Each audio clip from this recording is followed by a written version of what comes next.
Namo tassa bhagavato arahato samma sambuddhassa buddhang dhammang sanghang namasami.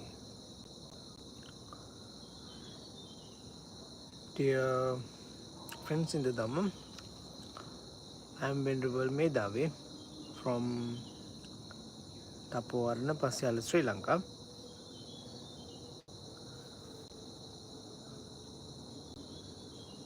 May all you will be well, peaceful and filled with awareness. Over the past few weeks, we have been on a journey together, reflecting on how mindfulness can transform the way we communicate. In our talks, we explored the mindful speech, mindful body language, how our postures, gestures, and even our simple presence can silently express compassion and wisdom. In the second talk, we went further and look at the outer layer of mindful speech, choosing words that are truthful, kind, purposeful, and timely. Today, we will take the next step, not just what we say, but how we say it, the feelings and emotion behind the words. This is what we call mindful tone, or as I like to call it, the voice of calm. I think even if the words are forgotten, the voice will be resonate. Okay. The tone is like the fragrance of a flower.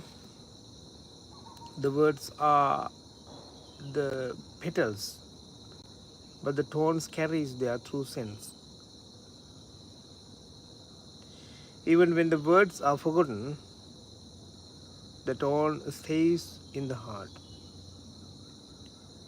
A gentle tone can heal, a harsh tone can hurt, even when the words themselves are kind. Tone is powerful. It can uplift a tired child, calm a stressful room, and even soften the heart of someone who is angry.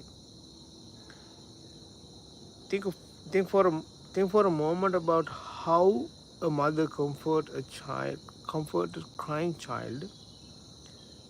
The words may be simple. It's okay, I'm here. But reality, it is not just the word that help. It is the tone, the calm, loving voice that makes the child feel safe and loved. The Buddha taught us that the mind comes first in all actions. Chittena niyati loko. The world is led by the mind. If our minds are full of agitation or stress, even sweet words can sound harsh. But if our minds are calm, even a simple yes can bring peace and reassurance. When we fill our heart with metta, it means loving kindness, and karuna, compassion, the tone flows from our speech becomes gentle and uplifting. This is why noble monks, even when they say simply yes, do so with mindfulness and warmth. There are several shapes in our tones, actually. Number one, tone shows the mind state.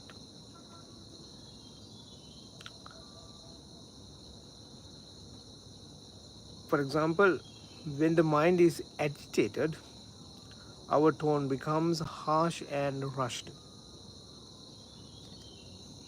And when the mind is calm, our tone becomes gentle and warm. The second step is breath awareness. Shallow breathing creates tension in our voice, but mindful steady breathing leads to a relaxed and pleasant tone. Third one is heart qualities. When we develop metta and karuna, loving kindness and compassion, they naturally color our tone with kindness, even during difficult conversations. This is a short story to point out these key moments. Once a teacher asked her young students to write letters of encouragement of themselves. Okay. One boy wrote some kind and beautiful words, but when he read them out loud, he used a flat, hurried tone. The teacher gently paused him and said, "Imagine you are speaking to your little brother who is feeling sad. Now, read your letter again, but this time with kindness." The boy slowed down, his tone softened, his word carried with him. By the end, not only was he smiling, but some of his classmates even had tears in their eyes. The important thing is, my dear, the words had not changed, but the tone had transformed them into healing. Okay? The words had not changed, but the tone had transformed them into healing. This is the importance of mindful tone. Okay? When we are aware of our tones, it can heal things. Sometimes when we think about mindful speech, we only think about what we say. But now we can go a little deeper. We can aware of how we say it as well. And these are my few suggestions in order to practice mindful tone. Pause before speaking and try to notice how you are feeling. Okay. The second one is relax your breath. If you have a little bit of hurry type breath, if you take breath again and again like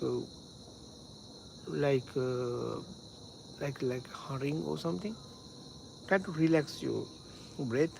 A calm breath leads because a calm breath leads a calm tone. Okay.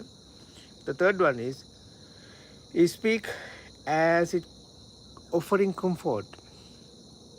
Imagine you are speaking to someone who needs kindness.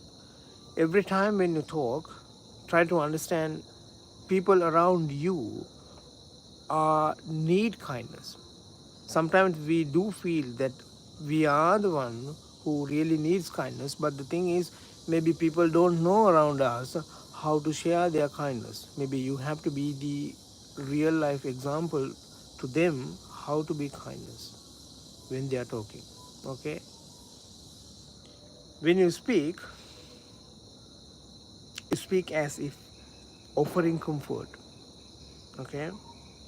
Try to imagine you are speaking to someone who needs kindness. The fourth one is lower your volume when emotions arise. This is very important point. Remember, softness is more powerful than loudness. Okay. Sometimes when people get more emotions, their sounds, their volumes rising up. At that time, the tones, I think it's more inclining to the emotions part, and it has no real balance. Okay, my next suggestion is lower your volume when emotion arise, because softness is more powerful than loudness. All right, and the fifth one is very important actually. Try to speak at least 1 minute, one mindful sentences in every hour. Okay, you speak at least one mindful sentences in every hour. Okay, try to practicing these mindful technique daily in your normal life,